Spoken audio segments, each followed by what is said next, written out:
उत्तराखंड में भी कोरोना के बढ़ते कहर के बीच अब सचिवालय में भी कार्मिकों के कोरोना टेस्ट कराए जा रहे हैं। एहतियात के तौर पर इसके लिए सचिवालय संघ लगातार पिछले कई दिनों से मांग कर रहा था। ये सचिवालय संघ की एक बहुत दिनों से डिमांड थी और ये प्रयास किया जा रहा था कि जिस प्रकार से ये सचिवालय में कोरोना पॉजिटिव के केसेस बढ़ रहे हैं, उसको देखते हुए एहतियात के तौर पर ये अनुरोध किया गया था कि इसमें टेस्ट की व्यवस्था की जाए और इसे स्वास्थ्य विभाग ने स्वीकार किया। सचिवालय प्रशासन विभाग ने इसकी व्यवस्था कराई। हम सरकार को आभार व्यक्त करते हैं। डॉक्टरों के आंदोलन को लेकर अच्छी खबर आई है। मुख्यमंत्री त्रिवेंद्र सिंह रावत से मुलाकात के बाद डॉक्टरों ने अपने आंदोलन को वापस लेने का फैसला लिया है। बता दें कि डॉक्टर पिछले कई दिनों से काली पट्टी बांधकर काम कर रहे थे। साथ ही उन्होंने इस्तीफा देने तक की चेतावनी हम सभी लोग मुख्यमंत्री आवास पर गए थे।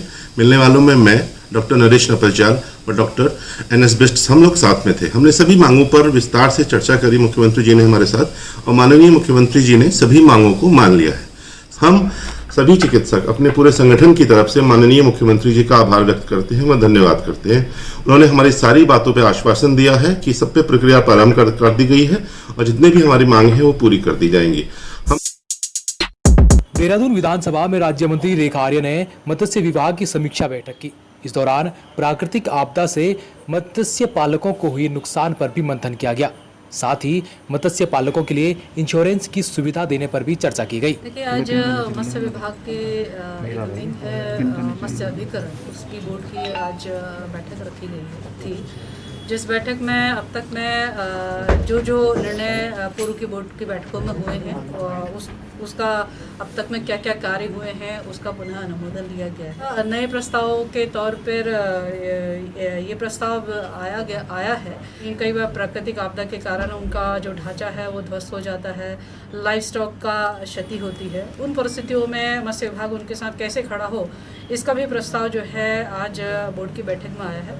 इस बैठक में ये निर्णय लिया गया है कि केवल ट्राउट ही नहीं, अन्य जो हमारे मत्स्य पालक हैं, जो अन्य मत्स्य संपदा का उत्पादन करते हैं, चाहे वो महाशीर हो, चाहे वो पंगेसियस हो, चाहे रोहू हो, कतला हो, नयन हो, तो इनका उत्पादन करने वाले भी जो हमारे मत्स्य पालक हैं, उनको यदि किसी भी प्रकार की प्राकृतिक आपदा आने पर क्षति होती है तो उस पर बोर्ड जो है विचार करे। हमने ये प्रस्ताव सुझाव दिया है कि हम क्यों नहीं इनको जो है इंश्योरेंस के साथ में हम लोग इनको जोड़ा जाए। राज्यपाल बेबी रानी मौर्य ने राष्ट्रपति रामनाथ कोविंद की अध्यक्षता में नई शिक्षा नीति पर आयोजित राज्यपालों व उच्च शिक्षा मंत्रियों के सम्मेलन में वीडियो कॉन्फ्रेंसिंग के जरिए प्रतिभाग किया। राज्यपाल मौर्य ने नई शिक्षा नीति को गहन और व्यापक विचार विमर्श का परिणाम बताया। न्यायालय के हस्तक्षेप के बाद आखिर द्वाराहाट विधायक महेश नेगी पर पुलिस को मुकदमा कायम करना ही पड़ा। मुकदमे में विधायक की पत्नी को शामिल किया गया है। आईपीसी की धारा 376 और 506 के अंतर्गत नेहरू कॉलोनी थाने में मुकदमा कायम हुआ, जो पिछले लंबे समय से नहीं हो पा रहा था। बीजेपी विधायक महेश नेगी पर लगे यौन शोषण के मामले को लेकर विपक्ष लगातार बीजेपी पर हमलावर है। पूर्व कैबिनेट मंत्री और कांग्रेस के वरिष्ठ नेता हीरा सिंह बिष्ट ने बीजेपी पर विधायक को बचाने का आरोप लगाया है।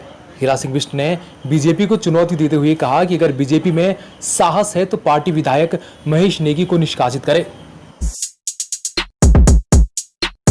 कांग्रेस नेता आजाद अली ने सरकार को चेतावनी दी कि वो सहसपुर को गंद और बीमारी का गढ़ नहीं बनने देंगे। आपको बता दें कि शीशमबाड़े में बने ट्रेंचिंग ग्राउंड से आज भी सहसपुर वासी नाखुश हैं। ऐसे में कोरोना महामारी के चलते स्थानीय लोगों में भय का माहौल बढ़ गया है।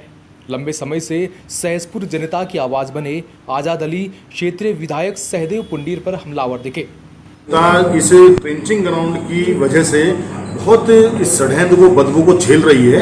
यही है कि इसको यहाँ से इस तरीके की कूड़े की जो व्यवस्था है उसको बंद किया जाए, और दूसरा इस कूड़ा निस्तारण केंद्र को, ट्रेंचिंग ग्राउंड को यहाँ से शिफ्ट कर सहसपुर विधानसभा से कहीं दूसरी जगह पर शिफ्ट किया जाए। दूसरा, एक बहुत ही गंभीर विषय सामने आया जानकारी में कि सहसपुर विधानसभा में ही एक पशु निस्तारण केंद्र, पशु निस्तारण गृह बनाया जा रहा है, जिसको सहसपुर विधानसभा वासी कतई स्वीकार नहीं करेंगे। और मैंने आपके माध्यम से मैं राज्य सरकार को, प्रशासन को चेतावनी देना चाहता हूं, किसी भी सूरत में, किसी भी हाल में सहसपुर विधानसभा में पशु निस्तारण केंद्र को स्वीकार नहीं किया जाएगा। तीसरा, सहसपुर विधानसभा के सेलाकुई क्षेत्र में लगातार कोरोना से संबंधित केसेस बढ़ते जा रहे हैं, पॉजिटिव केसेस आ रहे हैं। स्थिति इसको देखते हुए यहाँ पे एक टेस्टिंग को बढ़ाया जाए और स्वास्थ्य सेवाओं को सुचारू किया जाए।